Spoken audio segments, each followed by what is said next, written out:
Армысың қазақ елі, сіздермен бірге Ақнұр Бағдат. Бүгін біз Ұлан газетінің редакциясына арнайы келіп тұрмыз. Бүгінгі біздің қонағымыз Халықаралық ақпараттық технологиялар университетінің журналистика мамандығының 4-ші курс студенті және Ұлан газетінің тілшісі Жазира Бекболат.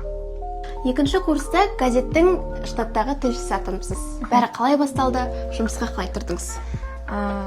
Мен жалпы 11-ші сыныптан бастап осы Ұлан газетіне жазамын. Одан кейін студент болған кезде тоқтатқан жоқпын жазғанымда. Жаза бердім, өйткені бізде университетте сабақтар болды, тікелей жазуға бағытталған.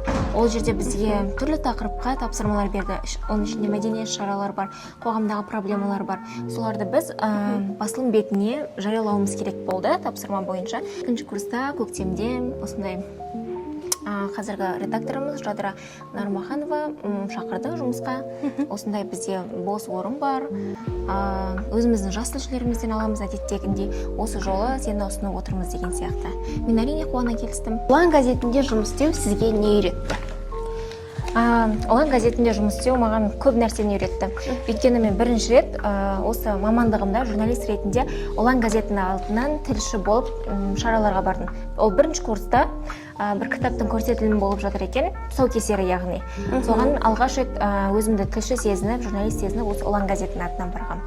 Ұлан газетінде жұмыс істеп жүрген кезде сол фраза әрдайым менімен бірге жүреді, білмеймін неге екенін. Өйткені сол ақпараттың маңыздылығын түсініп үйрендім. Ол басты нәрсе деп ойлаймын. Себебі ақпараттың барлығын жаза бермейсің ғой. Оның ішінде оқырманға керегі болады, керек емесі болады. Фильтрден өткізіп үйрендім. Сұрағым келгені, студент болып жүріп, газеттен басқа медиа салада жұмыс істеп көрдіңіз бе? Әрине, өйткені университетте 1-ші курстан бастап түрлі жаңағы медиа серіктестіктерге, телеарнаға, радиоға, практикаға жібереді. Сол кезде 1-ші курста Қазақ радиосына барғанмын. Одан кейін 2-ші курста газет болды. Ал 3-ші курстан бастап өзімді жаңағы интернет-порталда, ақпараттық порталдың интернет редакциясында сынап көргім келген. Ол қалауым орындалып, кәдімгідей бір ақпараттық порталдан шақырту алып, сол жерде СММ маманы болып жұмыс істеп көргем. Яғни ақпараттық порталда, интернет редакцияда, жалпы ақпаратты әлеуметтік желіде қалай беру керектігі жөнінде сол салада медиада тәжірибем бар. Биыл универ бітіресіз. Дипломдық жұмысыңыз қандай тақырыпқа байланысты? Сол туралы айтып берсеңіз. Дипломдық жұмыста біз жетекшімізбен бірге таңдаған тақырыбымыз журналистикадағы құқық және этика. Құқықтық қақтығыстарға апарған журналистердің осы материал жазамын, бейне материал түсіремін деп белгілі бір тұлғалармен, әртүрлі заңды жеке тұлғалармен соттасқан істері, сотқа дейінгі жеткен істер, яғни осындай тақырыпты алдық. Бұл тақырыпты таңдауыңызға не себеп болды? Редакторларымыз да сұрап жатады, қандай тақырып алдыңдар деп.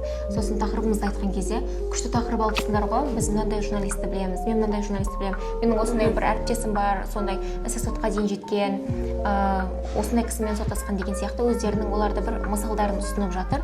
Соған қарағанда енді өзіміз үміттеніп отырмыз, жан-жақты зерттелген сондай бір ауқымды тақырып болады деп. Болашақта өз газетіңізді немесе медиа жобаңызды ашу ойыңызда бар ма? Бұл мені 1-ші курста жоғары оқу орнына түскен кезде мазалаған сұрақ. Біз тіпті группаластарымызбен отырып алып, жаңағы оқытушыларымызға сондай сұрақ қоятынбыз, өзіміздің сайтымызды қалай ашамыз, оны кім істеп береді деген сияқты. Кейін тәжірибеден өту барысында сайтты істейтін IT мамандардың бөлек болатыны, ал жаңағы журналист, яғни сайттың иесі деп айтамыз ғой, медианың. Оның жұмысы мүлде басқа екенін білдік. Жалпы осы тәжірибе барысында қазіргі кезде Қазақстандағы көптеген емес, енді 1-2 тәуелсіз медиа өзінің қаражатымен күн көріп, өзінің қаражатымен жаңа қызметкерлерге жалақы беріп отырған медиалардың бар екенін білеміз. Олардың өмірбаянын оқып шықтық.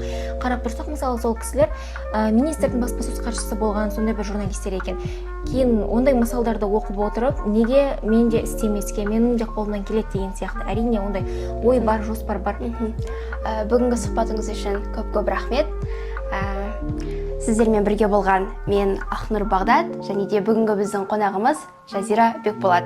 Сау саламатта болыңыздар. Сіздерге рахмет.